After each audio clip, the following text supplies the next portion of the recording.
Mpaminany lehibe mitovy amin'ny Elia sy Mosesy i Reverend Medard Rabetombo satria Andriamanitra mivantana no nanositra azy ho mpaminany izay nitoetra tao an-tranony nandritra ny 9 volana tamin'ny taona 2024. Nilaza ihany koa i Reverend Medard tao anatin'ny tranga miafina fa rehefa manao fitenin'anjely izy dia milaza ho sady mahita anjely ihany koa. Ny fitenin'anjely izay ambarany dia afaka manasitrana olona maro ary afaka mamaha olana maro na mivantana izany na a distance. Ilaza ny zavatra maromaro indray isika ato anatin'ity video ity fa mialohany izany rehetra izany ry tompoko vavy sy tompoko lahy dia mbola toy ny mahazatra foana aboneny chaîne antsika ary asio j'aime ny video indrindra azadiny ihany koa ny mametraka ny komantera ndeha aloha idirantsika vetivety izany fanaovana abonnement izany mialohany irisoantsika amin'ny resaka zay ataontsika. Ndao ary tompoko lahy, ndao ary tompoko vavy, aboneny vetivety ary ny chaîne antsika.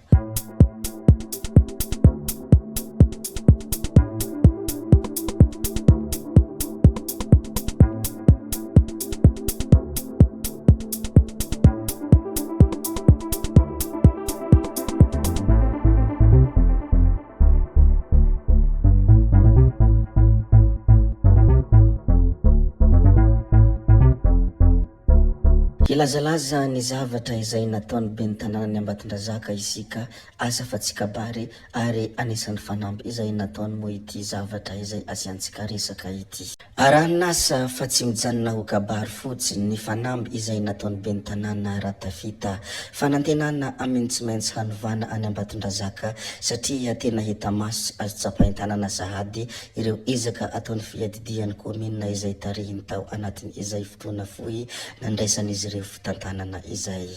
Efa saika afaka avokoa ireo fako ny vangongo tamin'ny toerana maro ka miroso sahady indray amin'ny fanamboarana ireo lalana rehetra tena ratsy na ireo point noir ao an-tampon-tanàna ny Ambatondrazaka mantsy izy ireo ka nanombohana izany ao Ampasambazimba izay iarahany komina miasa amin'ny orinasa EGRP. Tsara ampahafantarina moa fa ny orinasa EGRP dia orinasa izay efa ampanao lalana efa matianina tanteraka.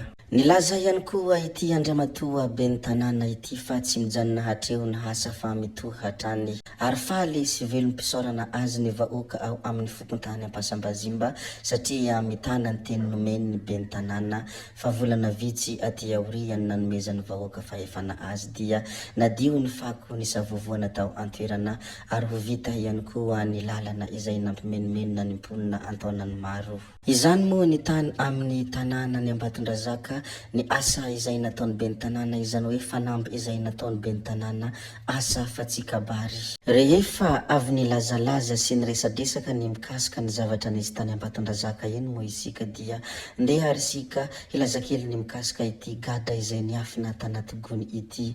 Niafina tanaty gony ilay gadra ka tafavoaka. Nanararoatra ny fivoahan'ny gadra iray tamin'ny fonja tamin'ny zoma teo ity tovolahy izay mbola 20 taona ny gadra tao Lyon Frantsa ity ka nisitrika tao anaty gony nitondrany ilay namany ankanjony izy ary tafatsoaka ny fonja tokoa. Iray selila ilay gadra vita sazy sy ilay gadra nankiray izay mpandositra ka mora ny nisitrihany tanatiny intany ilay hivoaka ny fonja. Niteraka olana be ho an'ny mpiandry fonja kosa satria efa ny ampitsoneny voahita fa nandositra ilay gadra faharoa. Na de eo aza izany fandisirana izany dia tratra foana izy ary tsy lavitra teo amin'ny Lyon no nahatratrarana azy. Efa tsy niaraka taminy intsony ilay mpiray tsy kombakomba taminy. Rehefa avy ny resadresaka ny mikasika aniny gadra nandositra iny moa isika dia ndeha ary isika ejerikely ity fanambarana izay nataony profesora Andrianarivelo ity izay anisan'ny tena nalaza tao anatin'ny tambanjotra antserasera moa ity fanambarana sy ny fanazavana izay noentiny ity. Tsy botilisma no nahafaty olona teny Ambohimalaza.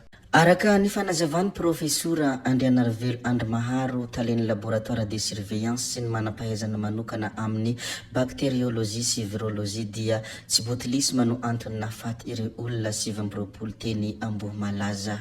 Tao anatin'ny fanazavana izay noentiny ihany koa dia nilaza izy fa maty ny toxine botulinike rehefa andrahoana ela ny sakafo toy ny donaty izay voatonona ho antony natonga ny fanapoizinana ary mbola nanampy ihany koa izy fa tsy afaka miaina mivelatra io poizina io raha tsy ampy ny rano.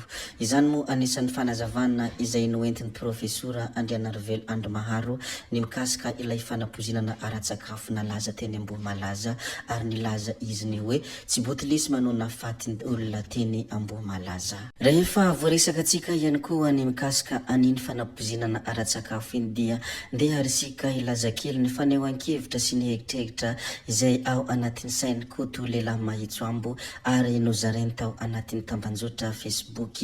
Ity hegitreriny ity moa dia mikasika ny Andriamatoa Filoha Andry Rajoelina. Nilaza moa ity lehilahy ity ny hoe nareo ve dia tsy mitovy amin'ny zavatra izay egitreretiko. Zaho mihegitrehitra fa ny rahan'i Jesosy ity lehilahy ity mission dia ny hanala ny ain'i Madagasikara. Satria ho ity Koto lehilahy Mahitsoambo ity dia noravainy ny fitondrana an'izy teo aloha nopotehiny daholo ny orinasa am-panjakana toy ny Hermady, Jirama sy ny sisa tapatapahany amidiny ny tany rehetra, ongotany tsikelikely ny gasy, aondrany daholo ny harena rehetra ary asainy angadiany vahiny daholo. Hopotehana ny tontolo iainana ary navelany hodorana ny ala 106 izy zao.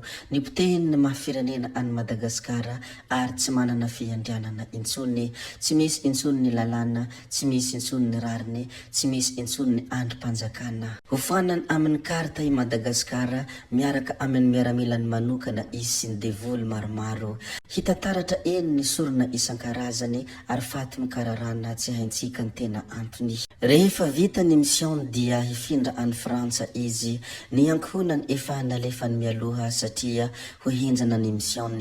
Afaka ampolony taonany dia ho fongotra ny gasy ary efa 80 izao no efa tsy mahita hoanina ary tsy maintsy ho tonga 100 izany na tiana na tsy tiana, hoy ny fanehoan-kevitra izay nataony Koto lehilahy Mahitsoambo mikasika ny filoha ankehitriny Andry Rajoelina. Rehefa voalazantsika sy voaresaka antsika moa ny mikasika ny fanehoan-kevitra izay nataony Koto lehilahy Mahitsoambo mikasika ny filoham-pirenena Andry Rajoelina iny dia ndeha arisika ilaza kely ny mikasika ity sary hitantsika ity. Ity sary hitantsika ity moa dia sary ny filohan'ny anterimeran-doholona Andriamatoa Richard Ravalomanana sy ny sary ny filoham-pirenena Frantsay Emmanuel Macron. Ity sary ity moa dia sary fandraisan'ny Andriamatoa Emmanuel Macron ilay filoham-pirenena Frantsay ireo filohan'ny anterimeran-doholona sy ny anterimeram-pirenena mpikambana ao amin'ny Assemblée parlementaire de la francophonie. Zareko moa ity sary ity satria anisan'ny sary izay tena nisongadina ary sary izay tena niparitaka tao anatin'ny tambanjotra.